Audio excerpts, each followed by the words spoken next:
Ce manuscrit ancestral présente les enseignements les plus élevés des savoirs sacrés, offrant des réponses profondes et spirituelles sur le sens de la vie et l'univers.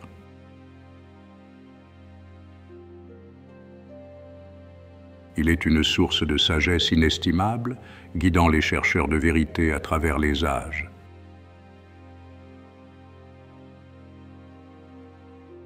Ces enseignements détiennent les secrets de la libération spirituelle et offrent une voie vers l'illumination à ceux qui sont prêts à recevoir ces révélations.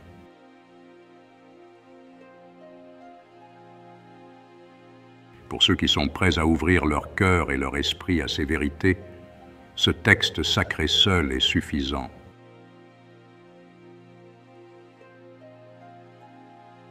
Il contient toute la connaissance nécessaire pour transcender les limites de l'existence matérielle et accéder à un état de conscience supérieur.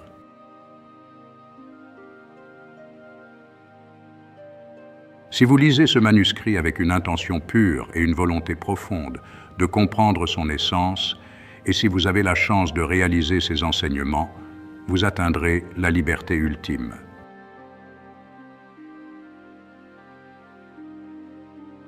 Avant de plonger dans le décryptage de ces secrets anciens, laissez-moi vous poser une question. Avez-vous déjà ressenti que votre vie pourrait être bien plus que ce qu'elle est aujourd'hui? Avez-vous parfois l'impression de ne pas utiliser tout votre potentiel, que quelque chose de plus grand et de plus significatif vous attend? Ce sentiment est un signe que votre âme aspire à quelque chose de plus élevé. Si vous aspirez à reprendre le contrôle de votre destin et à manifester vos désirs les plus profonds, alors vous devriez absolument écouter ce message.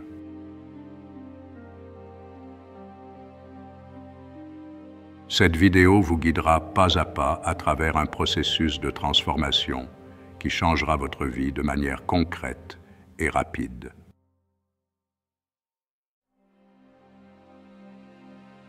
Il y a plus de 3000 ans, les Védas, souvent comparés à la Bible en termes de leur importance spirituelle en Inde, ont été révélés.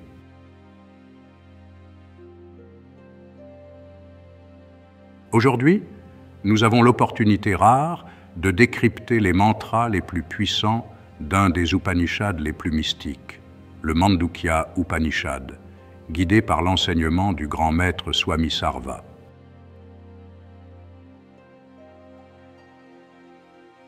Nous allons explorer ces textes anciens qui vont certainement vous ouvrir les yeux sur ce que vous appelez la réalité. Ces enseignements ont le pouvoir de transformer votre perception du monde et de vous-même en vous aidant à voir au-delà des apparences et à découvrir la vérité qui se cache derrière elles.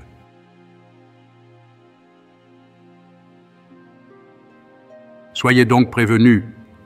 Ces secrets peuvent déclencher des expériences intenses une fois que vous commencez à ouvrir certaines portes.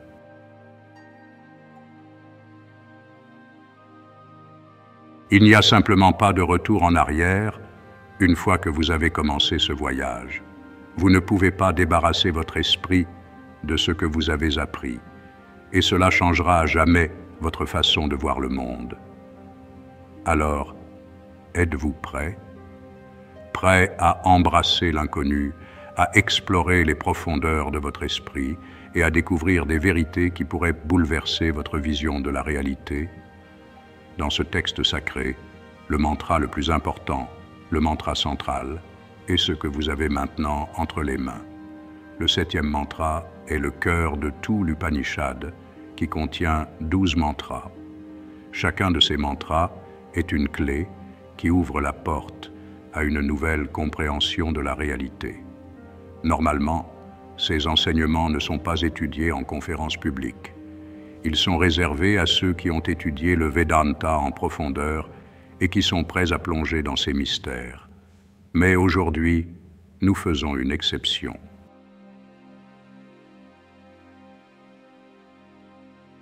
Observez vos vies tout au long de la journée. Vous passez par 3 états de conscience. Maintenant, vous êtes éveillé, conscient du monde autour de vous, engagé dans vos activités quotidiennes. Plus tard dans la nuit, vous rêverez entrant dans un monde de visions et d'imagination. Ensuite, vous aurez le sommeil profond, un état où il n'y a ni rêve ni conscience active, mais un repos profond. Ces trois états, l'éveil, le rêve et le sommeil profond, représentent différentes dimensions de notre expérience consciente. Ce ne sont pas trois personnes distinctes, mais une seule et même personne, nous.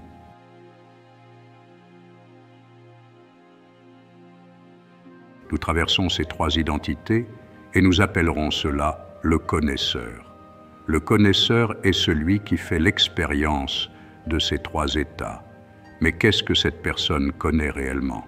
Le connu, c'est le monde de l'éveil, le monde des rêves et le monde du sommeil profond. Cela ne signifie pas que le monde est éveillé. C'est le monde que nous expérimentons lorsque nous ne dormons pas. Ensuite, il y a le monde des rêves. Le rêveur expérimente le monde des rêves. Un monde qui peut être aussi vibrant que le monde de l'éveil, mais qui est créé par l'esprit. Enfin, le dormeur expérimente le sommeil profond, que nous appelons le sommeil vide. Dans cet état, il n'y a ni rêve ni perception, seulement un état de repos profond où l'esprit est inactif.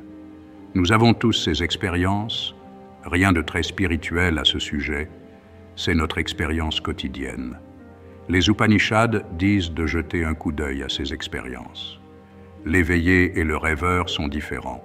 Le rêveur et le dormeur sont différents. Ils sont tous différents les uns des autres parce que ce qui arrive à l'éveillé n'est pas mémorisé dans les rêves. Et ce qui arrive au rêveur n'est pas vraiment arrivé lorsque vous vous réveillez. Le dormeur est quelqu'un d'autre. Ils sont exclusifs, tout comme un bracelet n'est pas un collier, et un collier n'est pas une bague. Ils sont séparés, mais partagent une réalité commune. Comment savez-vous qu'il y a une réalité en dehors de cela?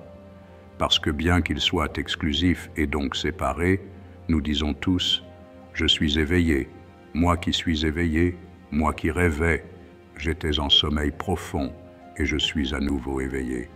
Donc, je revendique tous ces états en tant que moi. »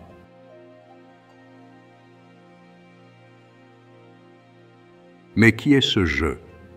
Qui est ce je identique à ces trois états, bien qu'ils soient différents les uns des autres? Il y a quelque chose de commun qui traverse tous ces états, et c'est la pure conscience, ce que nous appelons Turiya, le quatrième état. Turiya n'est pas un quatrième état dans le sens d'une autre expérience distincte, mais plutôt la base sous-jacente, présente à travers les trois autres états.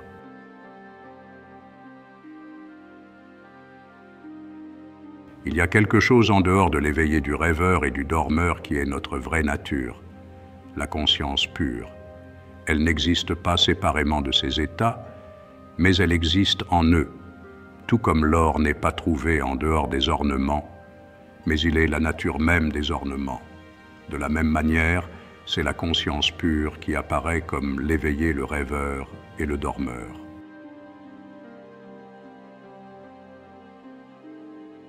Si l'on part du principe que ce que nous appelons Dieu est partout, quelle est la plus haute forme de blasphème? Traditionnellement, le blasphème est défini comme le fait de parler mal d'une religion ou d'une divinité. Littéralement, le mot blasphème signifie parole nuisible.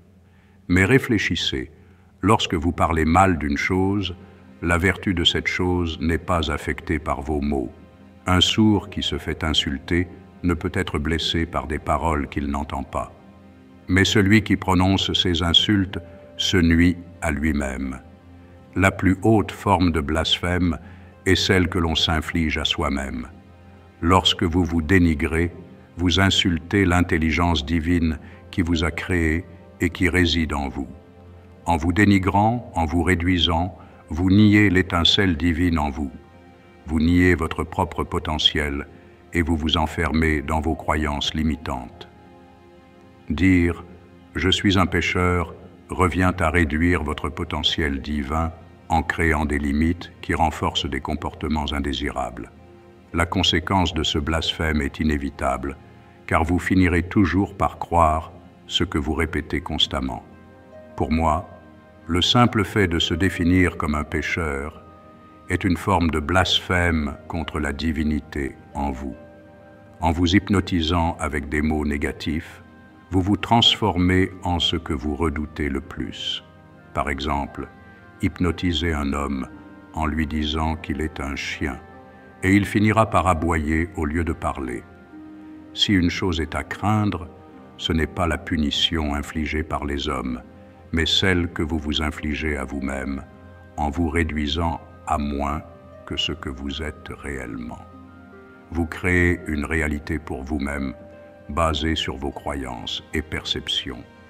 Voici ce qui est enseigné dans ces versets.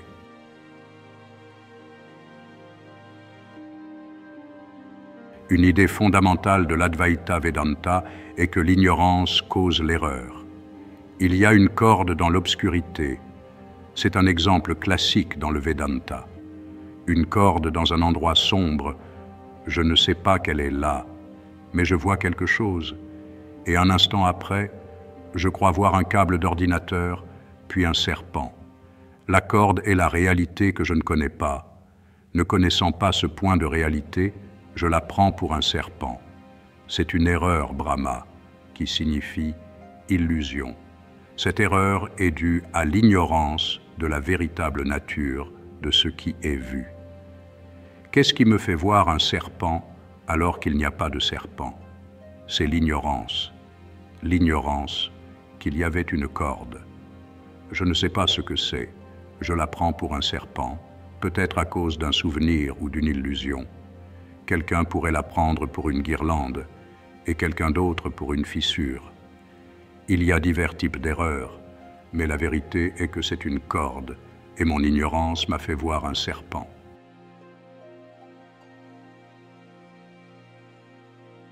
L'ignorance de la réalité me fait commettre une erreur sur la réalité. C'est un concept fondamental. L'erreur de perception montre comment nos esprits peuvent être trompés par des apparences.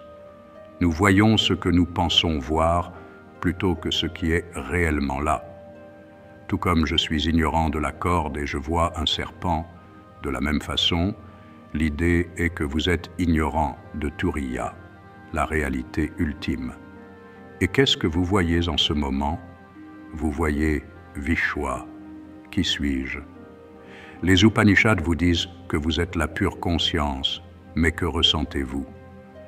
Je ressens que je suis cette personne limitée par le corps et l'esprit. C'est ce que je suis. Cela s'appelle Vishwa.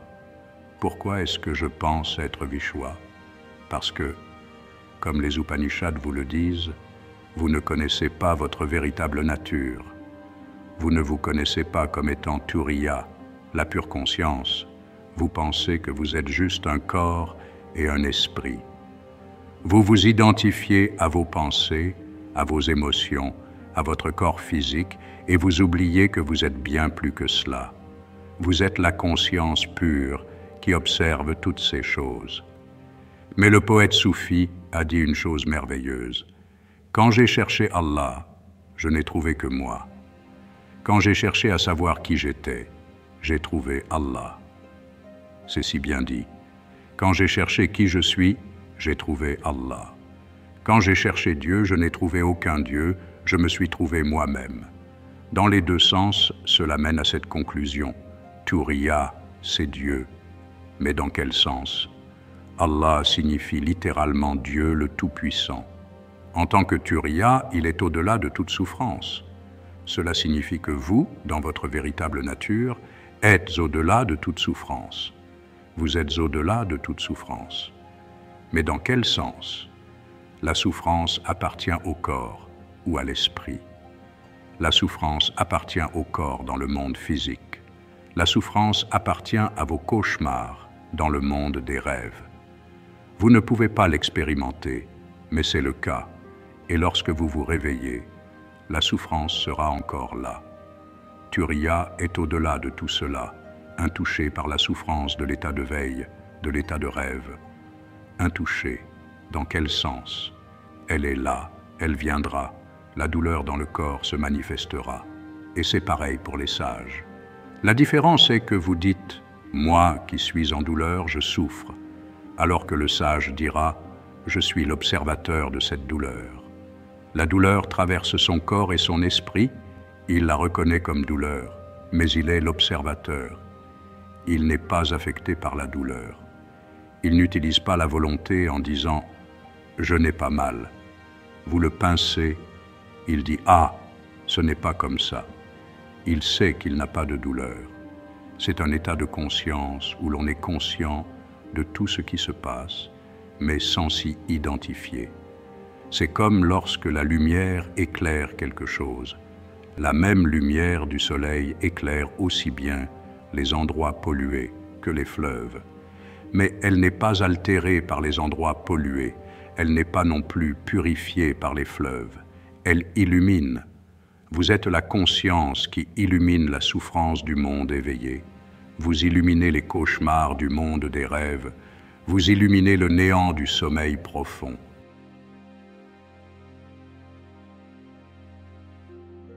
Une réalisation importante est que la souffrance est toujours causée par une erreur basée sur votre ignorance.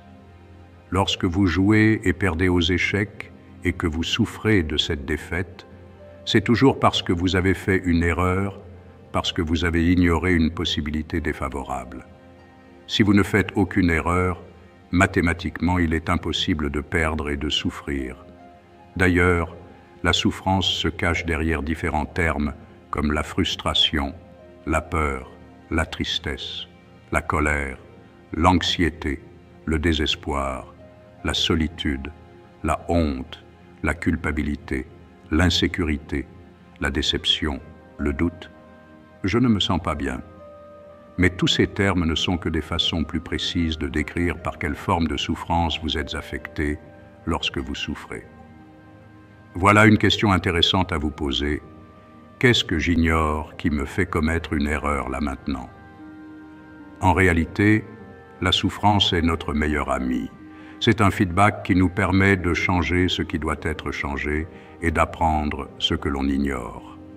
Si vous souffrez physiquement, mentalement ou émotionnellement, ne soyez pas superstitieux, ne croyez pas en la malchance et réalisez simplement que votre souffrance a été causée et est maintenue par votre ignorance. Cela est vrai même dans les cas les plus extrêmes. Votre maison est détruite par une météorite et vous perdez tout ce que vous avez. Cela est arrivé parce que vous ignoriez qu'une météorite allait tomber à cet endroit et vous avez donc fait l'erreur d'acheter cette maison. Mais c'était imprévisible. Ensuite, vous pleurez devant votre maison en feu et vous souffrez terriblement à l'idée de perdre tous vos biens matériels. Cette souffrance est causée parce que vous faites l'erreur d'ignorer que ce n'est pas la réalité en soi qui vous fait souffrir, mais votre refus de cette réalité. Ensuite, vous maintenez cette souffrance en faisant l'erreur de ne pas réaliser la chance que vous avez de pouvoir pleurer cette perte avec tous les membres de votre famille qui, heureusement, n'étaient pas à la maison lors de cet incident. Notre souffrance est créée par notre incapacité à accepter la réalité et elle est maintenue par notre incapacité à changer notre perspective.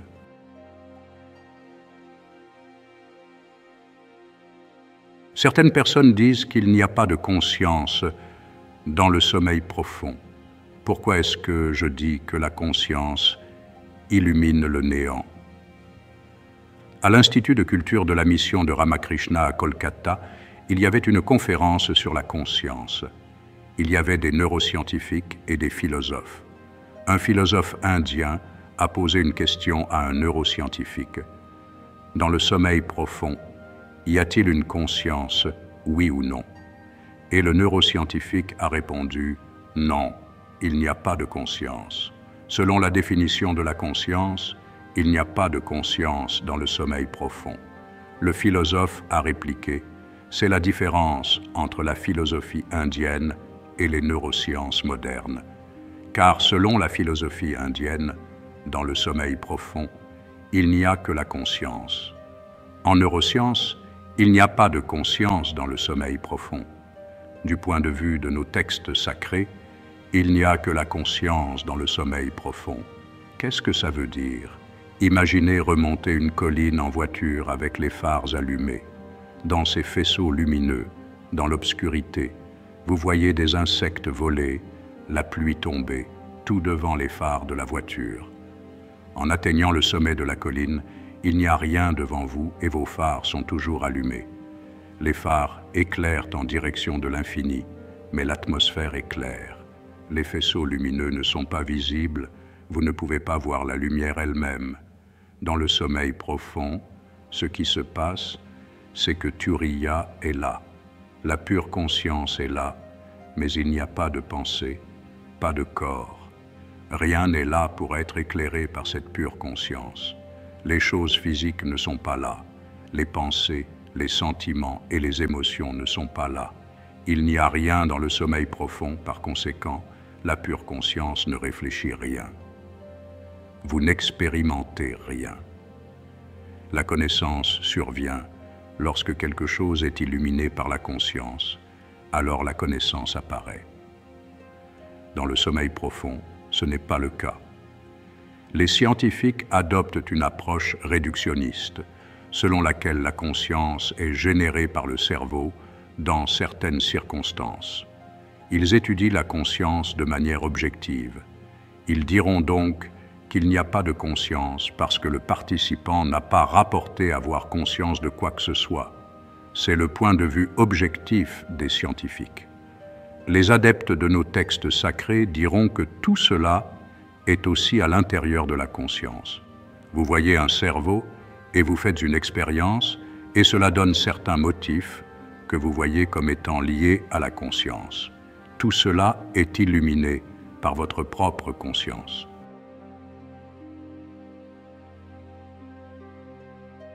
Si vous examinez le monde logiquement, vous arriverez à des incohérences logiques sans fin, connues sous le nom d'antinomie de la raison.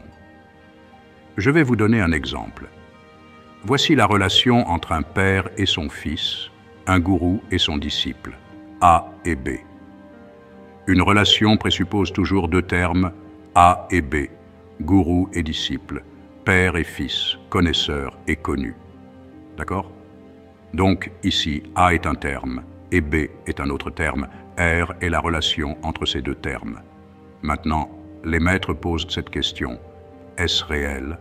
Oui. La relation est-elle réelle? Oui.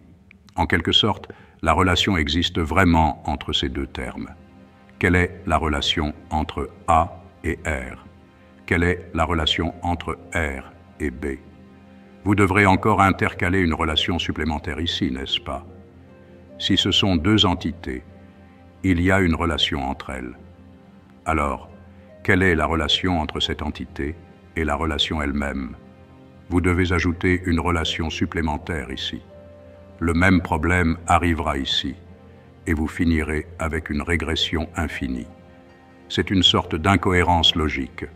On peut débattre de cela, mais ce qu'on réalise, c'est que c'est un signe qu'il y a un problème dans notre vision du monde.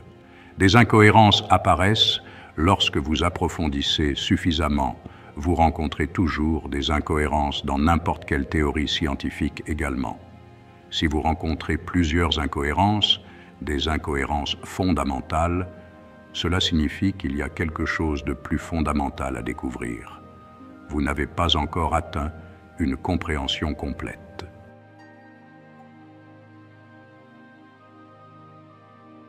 Ce qui se passe dans l'état de veille, c'est que nous sommes ignorants de notre véritable nature et nous pensons que nous sommes ce corps et cet esprit. Donc, nous sommes ignorants de notre véritable nature et nous commettons une erreur. Une réalité seule, unique et indivisible appelée Turiya, nous la voyons comme un monde multiforme et divisé. Ce qui est en réalité une unité, nous le voyons comme un monde de séparation. Je suis séparé de vous. Il y a des entités distinctes. C'est ainsi que nous expérimentons le monde, mais ce n'est pas la vérité. La vérité, c'est qu'il s'agit d'une seule et unique réalité que vous êtes. Nous avons à la fois l'ignorance et l'erreur. Selon les Upanishads, nous sommes ignorants de notre véritable réalité et nous commettons une erreur. Je suis le corps et l'esprit, et je suis séparé de ce qui m'entoure. Je suis la personne éveillée dans le monde. C'est l'erreur. Maintenant, avons-nous de l'ignorance selon les Upanishads? Oui. Mais quel genre d'ignorance? Ce dont je vous parle, c'est l'ignorance sur votre vraie nature. Qui suis-je? Je ne sais pas. Je ne connais pas la réponse à cette question. Parce que je ne sais pas cela, je fais une erreur. Je crois que je suis ce corps et cet esprit. Donc, avons-nous une erreur dans l'état de veille? Oui. Ainsi, Vishwa, la personne éveillée, a à la fois l'ignorance et l'erreur.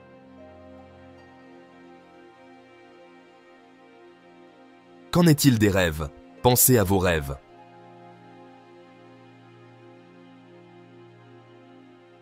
Comment sont-ils? Avez-vous déjà ressenti que vous êtes une pure conscience dans un rêve? Nous ne ressentons pas cela. Nous avons simplement un autre monde, comme dans l'état de veille, que nous construisons dans notre esprit. Donc, dans les rêves également, nous ne savons pas que nous sommes la pure conscience. Sommes-nous ignorants dans le rêve? Oui. Est-ce qu'il y a une erreur? Oui, il y a une erreur, car nous voyons un monde séparé de nous. Nous voyons un corps dans le rêve. Ce n'est qu'après notre réveil que nous réalisons que c'était un rêve. Mais pendant le rêve, ça semblait réel.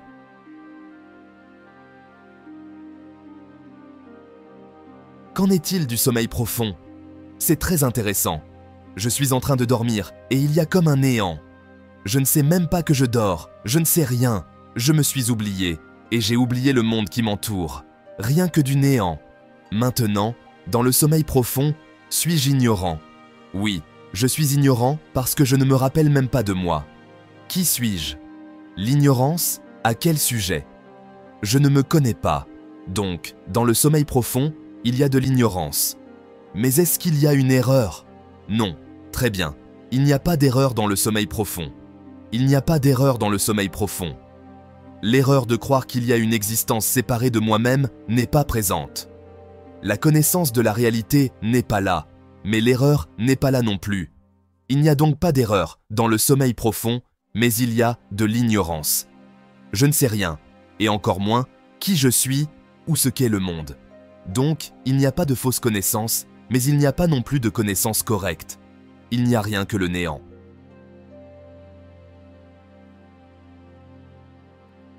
Dans ces anciens textes sacrés, il est dit que dans l'état de Turiya, il n'y a pas d'ignorance ni d'erreur. Lorsque nous réalisons être Turiya, alors il n'y a plus d'ignorance. Je sais que je suis la pure conscience, et il n'y a plus d'erreur. Lorsque je vois ce monde et que l'état de veille revient, je vois tout. Je sais que ce n'est pas différent de moi, que je suis la pure conscience, que je suis apparait devant moi. Je ne fais qu'un avec vous. Je ne fais qu'un avec tout ce que j'expérimente. Cette connaissance sera là. C'est pourquoi les grands saints ont une identité instinctive avec les gens et sympathisent avec eux. Ils ressentent ce sentiment d'unité avec tout le monde. Certains demanderont « Dans quel sens ?» Dans le sens où une seule réalité apparaît sous forme de multiplicité. Ce n'est pas que tout va disparaître. Ça continuera à apparaître comme c'est le cas pour vous et moi. Pour le sage aussi, la même chose apparaît, mais il connaît la réalité sous-jacente.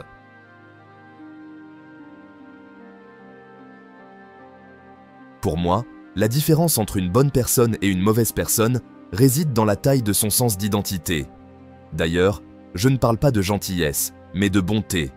Bien sûr, le bien et le mal sont des notions subjectives, mais considérons que la bonne personne est celle qui n'agit pas au détriment des autres pour son propre intérêt, contrairement à la mauvaise personne. Si votre sens d'identité est des minuscules et que vous pensez être séparé des autres personnes et du monde qui vous entoure, alors vous avez naturellement plus de chances d'être une mauvaise personne. Autrement dit, d'être un moins pour les gens et les choses qui vous entourent. Mais lorsque vous incluez votre famille, vos amis, votre communauté, toute l'humanité, les animaux et même la planète à votre sens d'identité, alors vous devenez naturellement bon. Un homme très sage et intelligent a dit « Si l'homme voyait la nature comme une partie de lui-même, il la préserverait et il en tirerait une très grande force morale et spirituelle. Cet homme, c'est moi.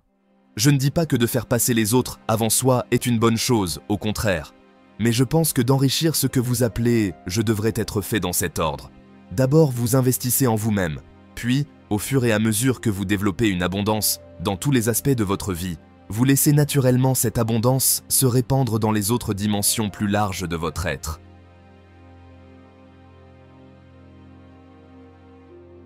Si vous demandez « à quoi ça sert tout ça ?» C'est la plus grande utilité possible, ce que tout le monde cherche. Nous cherchons seulement deux choses. Nous cherchons à surmonter la souffrance et à atteindre la joie, le bonheur dans la vie. C'est tout ce que nous essayons de faire. Pas seulement les êtres humains, même un animal cherche à atteindre le bonheur et à surmonter la tristesse et la souffrance.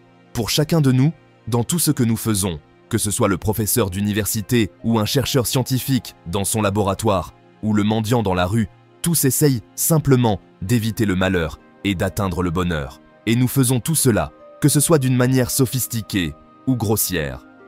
Maintenant, ces textes sacrés donnent une réponse à la question que les gens se posent. Quelle est l'utilité de tout cela? À quoi ça sert? Et la réponse est l'arrêt complet de la souffrance et l'atteinte du pur bonheur. C'est ça le but. Il ne peut y avoir de but plus élevé. Le bonheur permanent, ce n'est pas juste le bonheur de l'éveil. Le bonheur de l'éveil, c'est juste le bonheur de l'esprit. Ce que nous appelons la souffrance et le bonheur que vous éprouvez comme votre malheur ou votre joie, vous n'êtes pas le malheureux, vous êtes celui qui connaît la misère dans votre esprit. C'est ce que la plupart des gens vivent. Mais lorsque vous réalisez Turiya, vous n'allez pas nécessairement vous promener avec un sourire permanent. Vous n'irez pas vous promener avec un grand sourire sur le visage en disant « J'ai réalisé Turiya ». Non, ce qui se passe, c'est que vous transcendez l'esprit. Vous réalisez que vous êtes quelque chose d'autre que le corps et l'esprit. La réalité qui, par nature, est bonheur. Qui, par nature, est joie. C'est ça le pur bonheur. C'est pourquoi nous utilisons le terme pur bonheur au lieu de simplement bonheur, car cela va au-delà du simple bonheur.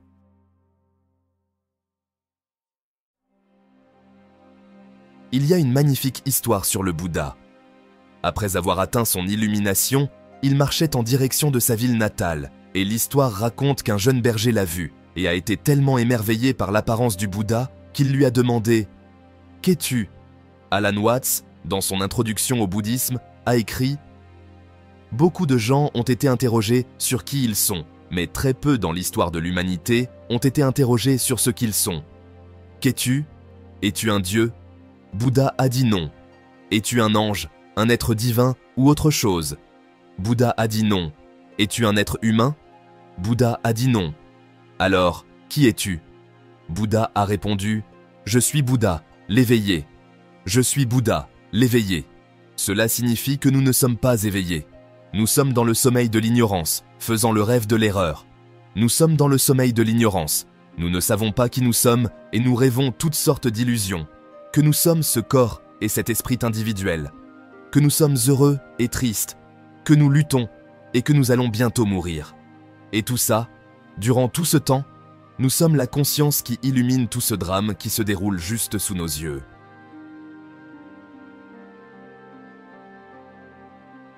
Une question récurrente est « Depuis quand cette ignorance existe-t-elle » À chaque fois que l'on parle de l'Advaita, quelqu'un finit par poser cette question.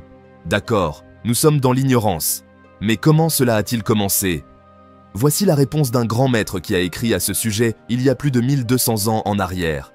Il a dit que les individus, ceux qui sont ici en tant que Vishwa, sont ignorants. Ils sont dans l'ignorance en raison de Maya. Depuis quand? Sans commencement.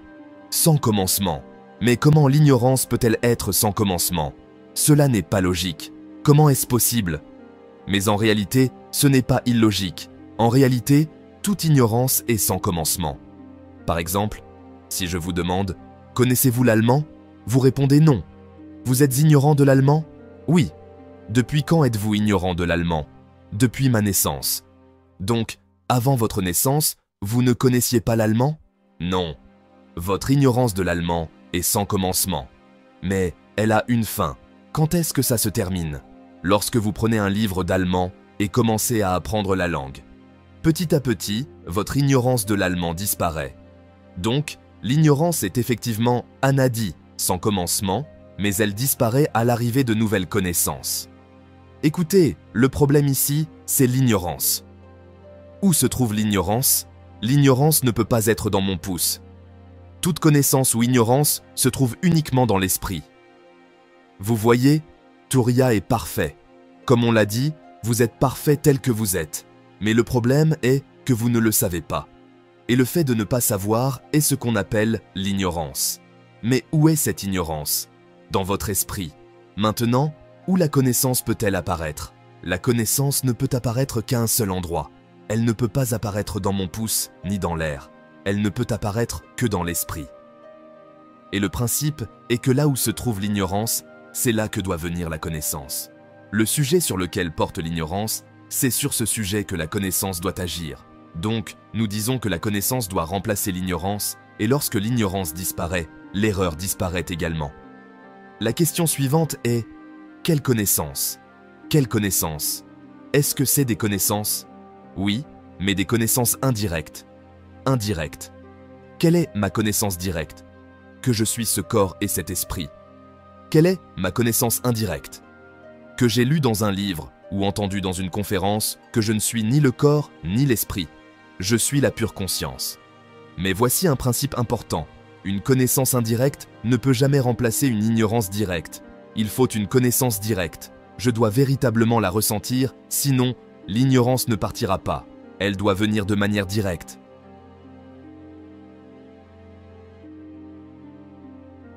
Comment cela peut-il arriver? Il y a un processus appelé Shravanam, Mananam, Nididhyasanam. Shravanam signifie littéralement entendre, Mananam, penser, réfléchir, et Nididhyasanam, méditer. Qu'est-ce que cela veut dire? Voici une manière simple de l'expliquer. Je vais vous expliquer ça en une phrase par point. Shravana consiste à écouter ou à étudier ces vérités de manière systématique. Quand est-ce que Shravana est terminé? Quand est-ce qu'on a réussi?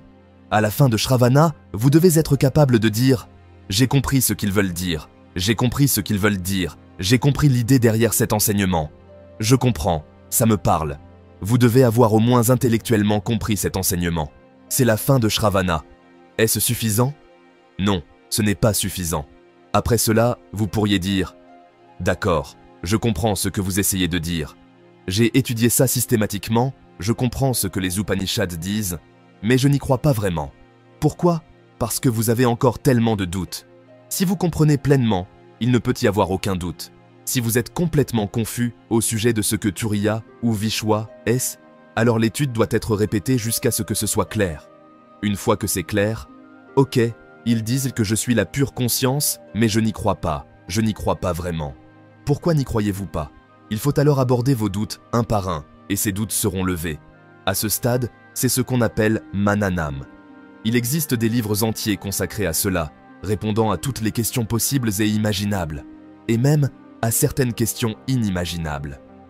Tout a été posé, et les réponses sont là. Je veux dire, je n'ai encore jamais trouvé une question pour laquelle je n'ai pas été capable de réfléchir à une réponse satisfaisante. Donc, Mananam. Comment savoir quand cette étape est terminée? À la fin de Mananam, vous direz « Je suis convaincu, j'y crois ». À la fin de Shravana, vous comprenez ce qui est dit, mais pourtant, vous avez encore des doutes. À la fin de Mananam, vous dites « En fait, c'est possible, je crois que c'est vrai.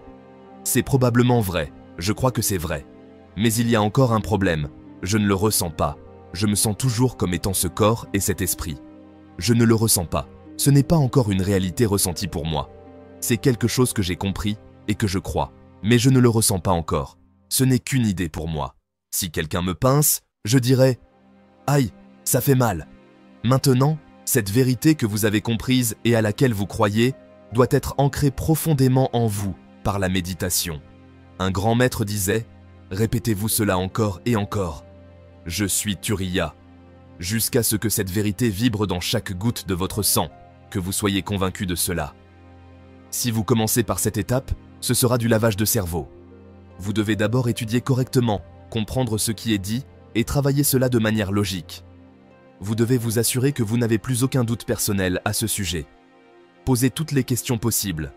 Ensuite, lorsque vous n'avez plus de doute, là, vous êtes prêt pour la répétition. Si vous n'êtes pas convaincu, simplement répéter ne vous aidera pas, ce sera inutile. Ensuite, à la fin de ce processus, survient une compréhension intuitive. Oui, jusqu'à présent je pensais être cet individu séparé des autres, mais maintenant je réalise que je suis la conscience dans laquelle tout cela est éclairé. Une conscience unique, ininterrompue, immuable. C'est Turiya, le 4e état de conscience.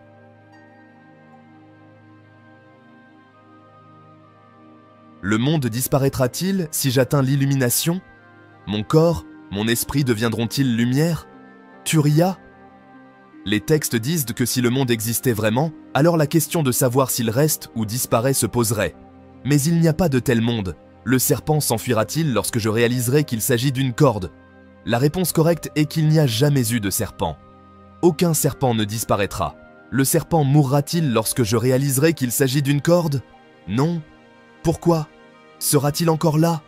Il ne sera pas là et il ne mourra pas, car il n'existe pas. S'il y avait eu un serpent, la question de sa mort se serait posée.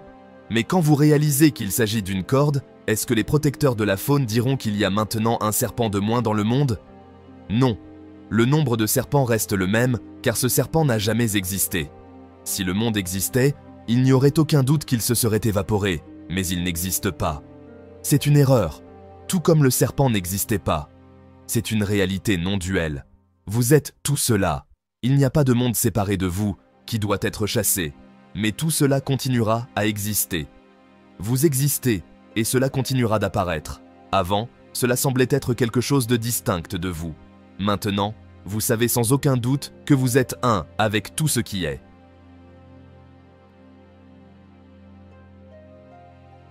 Je pense sincèrement que l'un des meilleurs chemins vers l'illumination, ou simplement vers une plus grande lucidité, est celui de poursuivre ses rêves.